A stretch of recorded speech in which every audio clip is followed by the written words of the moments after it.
لا حول ولا قوة إلا بالله العلي العظيم. أعوذ بالله من الشيطان الرجيم. بسم الله الرحمن الرحيم. الحمد لله رب العالمين، والصلاة والسلام على سيد الأنبياء والمرسلين وعلى أهل بيته الطيبين الطاهرين المعصومين المظلومين، ولعنة الله على أعدائهم أجمعين من يوم عداوتهم إلى قيام يوم الدين. آمين يا رب العالمين. أما بعد فقد قال الله سبحانه وتعالى في كتابه المجيد وفرقانه الحميد وقوله الحق. بسم الله الرحمن الرحيم.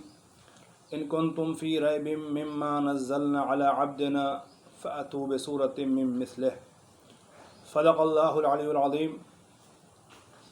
عزیزان گرامی قدر، محترم سامعین کرام و ناظرین کرام، اولاً آپ سب کی خدمت میں اس مبارک جشن کی تبریک پیش کرتا ہوں، بالخصوص اس گروپ کے ایڈمن حضرات اور تمام شرکاء و شعراء کرام و سامعین کرام۔ یقیناً اس طرح کا جشن اس بات کی علامت ہے کہ اس دور پورا شوب میں اطمینان قلب کا کوئی بہترین ذریعہ ہے تو وہ ذکر ہے، اسے ذکر اہل بیت کہتے ہیں۔ اور اسی سلسلے میں آج محسن اسلام کا تذکرہ میں نے اس مختصر سے گفتگو کے لیے سورہ بقرہ کی آیت نمبر 23 کو منتخب کیا، اس محفل کے مصرعے کو نظر میں رکھتے ہوئے۔ قرآن کریم صاف لفظوں میں چیلنج کر رہا ہے، اگر تمہیں اس کتاب میں کوئی شک ہے جو اللہ نے اپنے بندے پر نازل کی ہے تو شک کا کوئی علاج نہیں ہے سوائے یہ کہ تم اس کے جیسا کوئی سورہ لے کر کے آ جاؤ۔ اس جیسے کا مطالبہ یہ منہج قرآنی ہے شک کرنے والوں کے مقابلے میں۔ مجھے ایسا لگا کہ شاعر محترم نے اس منہج قرآنی کو سمجھتے ہوئے ایمان ابو طالب پر شک کرنے والوں کو بھی چیلنج کیا، اگر تمہیں شک ہے تو ابو طالب جیسا کوئی صاحب ایمان لے کر کے آؤ۔ عزیزان گرامی، میں اکثر یہ کہا کرتا ہوں کہ جناب ابو طالب کی ذات وہ ذات ہے جس کے ایمان پہ نہیں احسان پہ گفتگو ہونی چاہیے، مگر کبھی کبھی ضرورت ایمان پر بات کرنے کی بھی محسوس ہوتی ہے جب لوگ شک کے اندھیرے میں زیادہ ڈوبنے لگ جائیں۔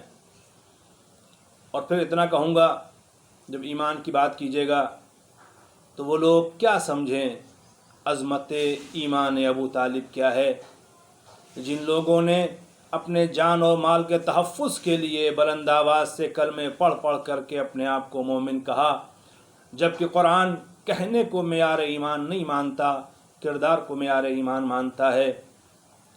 ایک طرف ایسا مومن بھی ہے جس کے بارے میں قرآن میں صاف لفظوں میں سورہ مجادلہ میں پروردگار عالم یہ کہہ رہا ہے، میرے حبیب آپ ایسی مومن قوم نہیں پائیں گے جو ایمان کے ساتھ ان لوگوں سے محبت کرے جو دشمنان خدا و رسول ہیں، چاہے وہ دشمنان خدا و رسول ان کے آباء و اجداد ہوں، ان کی اولادیں ہوں، ان کے خاندان قبیلے کے لوگ ہوں۔ اگر ایسا کوئی مومن ہے جو دشمنان خدا و رسول سے محبت نہیں کرتا، کتنا ہی قریبی عزیز کیوں نہ ہو، تو ایسے مومن کے بارے میں قرآن کہتا ہے سورہ مجادلہ کی 22ویں آیت میں کہ اولئک کتب فی قلوبہم الایمان، یہ وہ مومن ہیں کہ جن کے دلوں میں ایمان لکھ دیا گیا ہے۔ تو مجھے اتنا کہنے کا حق ہے، جس کے دل میں ایمان لکھ دیا گیا ہو اس جیسا کوئی صاحب ایمان اور کہاں سے ملے گا؟ اس کا تقابل زبانی مومنین سے کیا ہو سکتا ہے؟ جس کی گود میں کل ایمان پلا ہو اس جیسا صاحب ایمان بھلا کسی اور کو کہاں سے میسر ہوگا؟ جس کے فرزند کی تلوار 70 نسلوں میں پائے جانے والے مومن کو پہچان لیتی ہو اس کے جیسا صاحب ایمان بھلا کہاں سے میسر ہوگا؟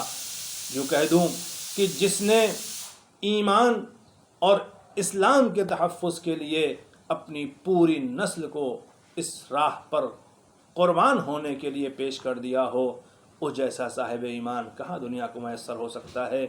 بس دعا ہے پروردگار ان تمام شعراء کرام اور تمام ایڈمن حضرات اور تمام خدمت گزاران اہل بیت کی خدمت کو قبول کرے، اور ہم سب کو حقیقی طور پر خادم دین اور خادم شریعت، خادم در اہل بیت بننے کی توفیق عنایت فرمائے۔ ہمارے دلوں میں بھی وہ خالص ایمان خدا عطا کر دے کہ جس ایمان کے بعد دنیا کی بڑی سے بڑی قوت کے سامنے سر جھکے نہیں، بلکہ بڑی بڑی طاقتیں اس ایمان کی قوت کے سامنے سر جھکا دیں۔ آخر دعا یہی ہے کہ پروردگار ہم سب کے زمانے کے امام کے ظہور میں تعجیل فرما، اور ہم سب کو اپنے زمانے کے امام کے غلاموں میں شریک ہونے کے لائق بننے کی توفیق عنایت فرما۔ ربنا تقبل منا انک انت السمیع العلیم۔